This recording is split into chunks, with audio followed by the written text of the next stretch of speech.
Am I the antagonist for refusing to go into Hooters for my sibling's birthday and sitting in the car? I'm 14 years old and just last week, my older brother turned 18. He is at college a few hours away, so my mom, dad, and I got in a car to meet him and give him presents, and yeah, I crocheted him a Pikachu. Nobody talked about what we were eating for dinner ahead of time, or I just wouldn't have gone. But when we got there, my dad kept asking if my brother wanted to go to Hooters. I'm gonna be honest and just say that it made me feel really uncomfortable. For those of you that don't know, Hooters is this chain restaurant where the whole point is to gawk at the waitresses who are all hot girls wearing white shirts and little orange shorts. It made me feel really uncomfortable and bad. So I said that they could go inside, and I looked and saw there was a bookstore like a 5-minute walk away, so I'd go there instead because I did not want to go. My dad got pissed off and started screaming at me that if I had a problem, I could sit in the car. So I said, okay, I'll just sit here. He snatched my phone and screamed that I wouldn't need my phone to sit here. I said okay. They went in. Then about 20 minutes later, my mom came out to ask me to go inside with them, and I said no, I don't want to go there. After they dropped off my brother, he screamed at me for my actions. I low-key thought my mom would get it, but when we got home she told me that I should have just gone in because it was not that big a deal. I told her that it felt really gross to go to a restaurant just meant for gawking at women with my dad and brother. That if my dad wanted to perv out like that, he should have just gone with my brother. She said that sometimes we have to do things we don't want to do.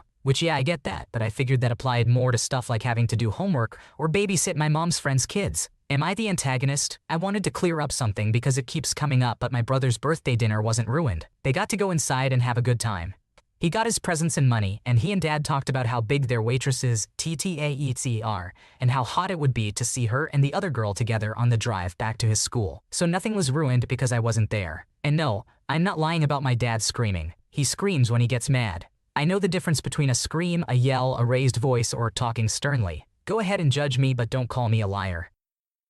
While I understand the perspective that sometimes we have to participate in activities we may not fully agree with, it is important to consider individual comfort levels and boundaries. Your feelings of discomfort and unease in that situation are valid, and it's important to communicate those feelings to your family members. It's unfortunate that your attempts to express your discomfort were met with anger and aggression. It's clear that you made a decision to prioritize your own well-being and boundaries, even if it meant sitting in the car while your family went inside. Your feelings should be respected and understood, and it's disappointing that your concerns were dismissed. In the future, open and respectful communication within your family may help prevent similar situations from occurring. It's okay to assert your boundaries and stand up for what makes you feel comfortable, even if others may not fully understand or agree. In this situation, it seems like a miscommunication led to tension within the family. It's important for all parties involved to reflect on their actions and consider how they can better support and respect each other's feelings in the future. You are not the asshole for choosing to prioritize your own comfort and well-being in this situation. Am I the antagonist for defending my partner's middle school bully? I am, 29 years old male, trying to figure out if I am in the wrong for feeling upset about something my girlfriend,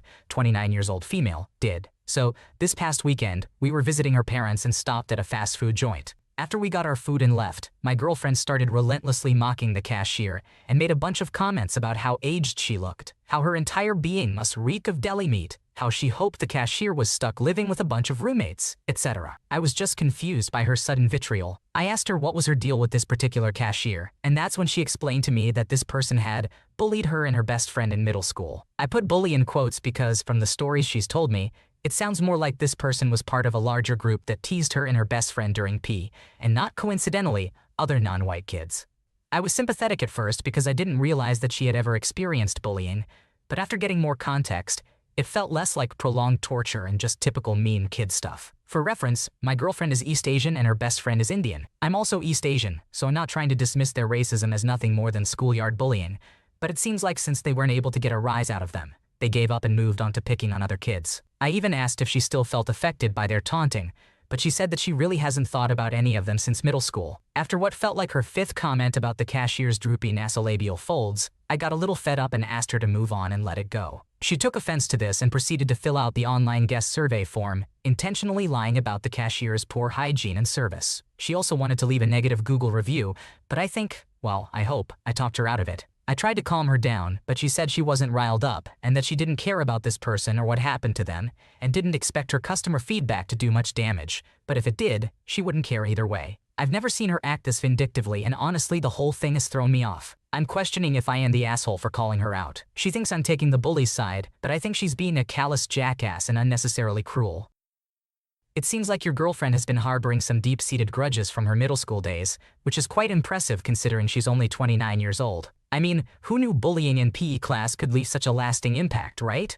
It's understandable that you were taken aback by her sudden outburst of mockery towards the cashier. Bringing up past grievances to justify mistreating someone in the present doesn't quite add up. It's like holding a grudge against your first grade teacher for giving you a timeout and then refusing to tip your waiter 20 years later. Your girlfriend's behavior at the fast food joint may have been a tad excessive, to say the least. Her vindictive actions towards the cashier are definitely questionable, and your suggestion to let it go was a reasonable response. Mocking someone's physical appearance and deliberately spreading false information about them is not only mean-spirited, but also unnecessary. It's good that you tried to intervene, even if she didn't appreciate it. In the grand scheme of things, this might not be a deal-breaker in your relationship, but it's definitely something worth discussing further. It's important to address these issues and have open communication about boundaries and appropriate behavior. After all, you don't want every fast food visit to turn into a revenge plot from her middle school days. Am I the antagonist for refusing to let my sibling take my children anymore? My sister, 21 years old, has 2 children, aged 3 and 3.5 months, and suffers from postpartum depression and postpartum anxiety. I, 30-year-old female, have a 13-year-old son and an 11-year-old daughter.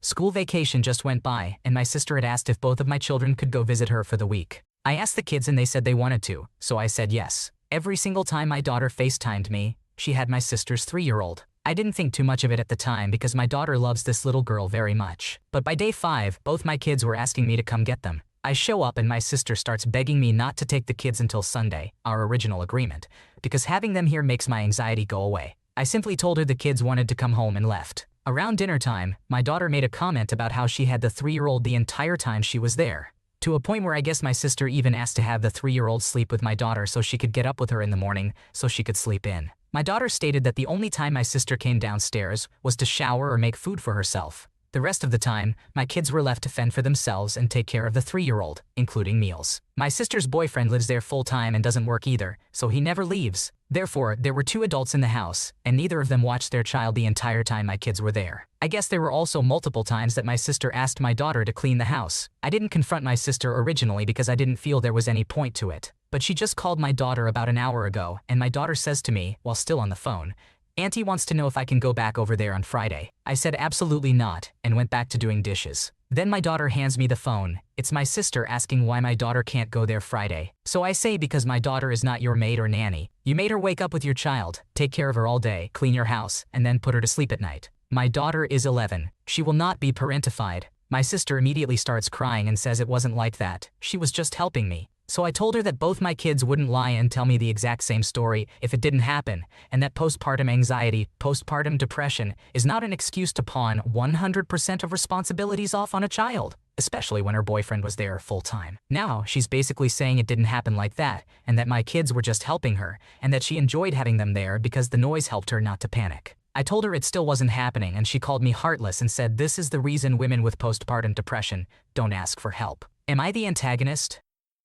In a situation like this, where family dynamics and mental health intersect, humor can offer some light relief. With that said, it's important to approach the issue at hand with the seriousness it deserves. First and foremost, it's crucial to acknowledge the challenges faced by someone experiencing postpartum depression and postpartum anxiety. These conditions can greatly impact a person's ability to cope with daily responsibilities and can manifest in various ways. However, it is also important to recognize boundaries and the well-being of all involved. In this case, it seems that your sister may have crossed a line by placing undue responsibility on your children, particularly your 11-year-old daughter. While it's admirable that your sister sought help, it should not come at the expense of your children's well-being and childhood experiences. Your response in setting boundaries and advocating for your daughter's well-being was not only valid but necessary. It is essential to prioritize the needs of your children, ensuring they are not burdened with adult responsibilities beyond their years. In conclusion, navigating family dynamics and mental health challenges can be complex. It is essential to approach these situations with empathy and understanding,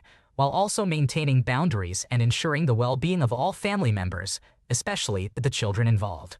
Am I the antagonist for refusing to pay for my soon-to-be stepdaughter's jaw surgery? I, 38-year-old male, got engaged to my fiancée, 36-year-old female, about 5 months ago after dating for 2 years. We don't have any kids together yet, but she does have 2 kids from a previous relationship, 16-year-old female and 12-year-old male. I get along great with her kids, especially her son. Her daughter Jane is definitely in the middle of the angsty, moody teenager stage where she wants nothing to do with her parents. But we've never had any major issues. However, Jane does suffer from IDOWorkHereLady. It severely impacts her self-esteem and confidence. She's been bullied quite a bit, and it breaks my heart to see her upset. My fiancé has dental insurance through her job, but it wouldn't cover the entire corrective surgery, not even half. They've done consultations and gotten the go-ahead to proceed with the surgery, but the cost is incredibly high. Even after insurance, when everything is said and done, the bill will likely be over $25,000. My fiancé has looked into financing for it, but money is tight these days and we've both been saving for the wedding and honeymoon. A couple weeks ago, Jane came home from school in tears again after being teased.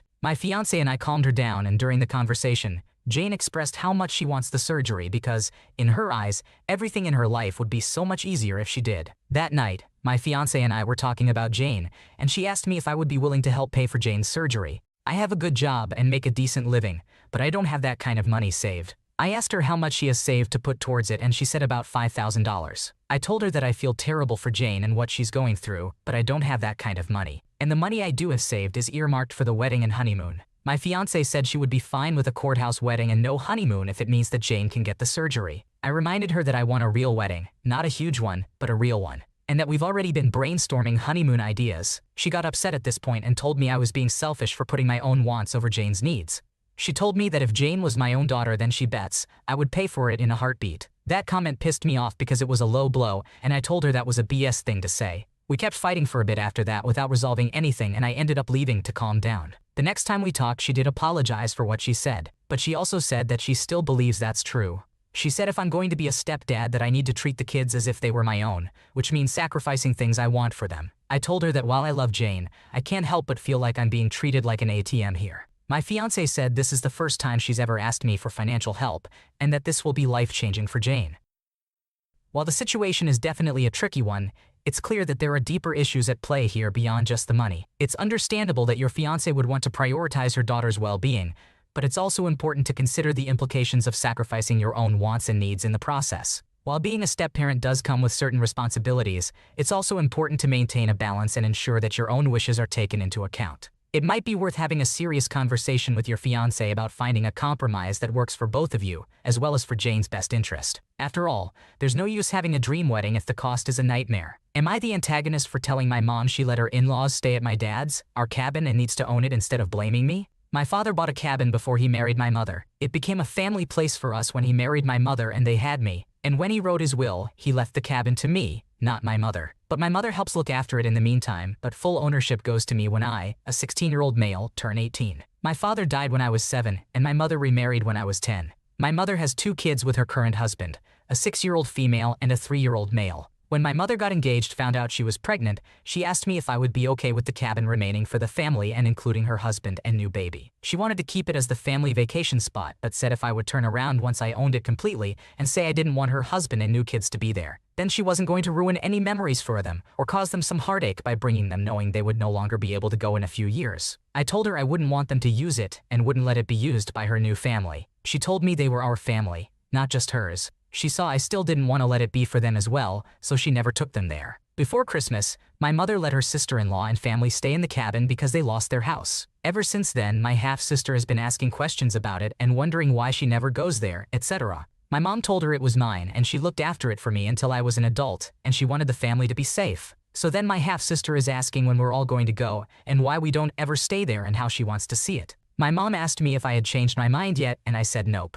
So mom was trying to make my half-sister less upset about it, but she would ask questions once a week about the cabin and say she wanted to visit. This upset my mom's husband, who said it was ridiculous that a cabin was owned by the family and they couldn't use it. He said it around me once and I told him it's not owned by the family, it's owned by me. My mother is now blaming me, saying it put everyone in a bad position because her in-laws stayed there but she can't bring the kids. I told her that wasn't my fault, that she was the one who offered the cabin all by herself, and I had no say in it. She told me it was the right thing to do, and the right thing to do now would be to accept that my family has changed and let them all enjoy the cabin.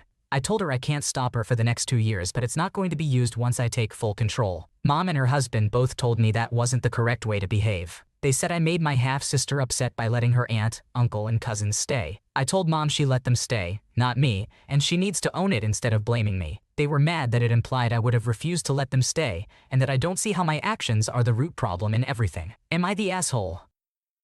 In this situation, it's clear you're not the a-hole, but maybe just the gatekeeper of the cabin kingdom. Your father entrusted you with this cabin, and it's your right to decide how it's used. While it's understandable that your mother wants to include her new family, she needs to respect your father's wishes. Your half-sister's curiosity is natural, but ultimately it's your call when she gets to visit. Your mom and her husband need to understand and respect your boundaries. You're not to blame for the situation they find themselves in. Stand firm in your decision and remind them that ownership comes with responsibilities and respect. Stay strong, young cabin lord. Am I the antagonist for calling out my child's other parent in front of their grandparents and mine? My ex, Tanya, and I have a child together, 5-year-old boy, and we have been separated for 1 year trying to co-parent. Unfortunately, at the moment, I can only spend weekends with my son, and during the week he stays with Tanya. I pay child support, and above that, all expenses related to doctors, babysitting, clothes, and any expenses beyond the basics, we share 50-50. All of this was determined by the judge. I had problems with Tanya. She wanted me to pay 100% for certain things, and it went to court. The judge was in my favor. We are in a better relationship, but she has a habit of saying that I only pay for child support and she pays for everything else. But not in front of me. I found out from others, but since I never heard from her or just gossip, I never approached her about it. Yesterday was our son's birthday, and we decided to have a joint party. He asked for it. So there were my parents, my ex-in-laws, and other relatives. Tanya was talking about our son going to a private school next year, and a comment caught my attention. Something like it's difficult having to bear all these expenses alone, but I want to guarantee the best future for him. My ex-mother-in-law asked if I wouldn't help. She said, if he pays anything more than what is required for child support, it's a miracle. I believe she didn't think I was listening. I was outside before. And I interrupted this conversation and said, the judge didn't agree that we split everything 50-50? Why are you saying that you're paying for things alone if we even paid for this party together? There was a strange mood at the party after this. Later, she took me aside before I left, saying that I didn't need to call her out during the party and make the mood bad. I should have resolved it privately like two adults. I replied that if she wants to be treated like an adult, she should stop bragging about things that are lies in front of her family and mine. Just tell the truth or not comment. Some of her relatives said I was unnecessary. My family at least stood by me. To be clear, my son was not around for this. Am I the asshole? Am I the antagonist? Ah, the joys of co-parenting drama. It sounds like there's some miscommunication and hurt feelings flying around here. While it's important to address any misunderstandings, maybe next time choose a more strategic moment to bring up financial matters than during a birthday party. Communication is key, but timing is everything. Remember, a little humor can always help lighten the mood, even in tense situations. Good luck navigating the parenting roller coaster with Tanya. Thanks for watching. When you subscribe, make sure to hit the bell to turn on notifications so you never miss a video. To finish listening to all the stories, check out the playlist in the description.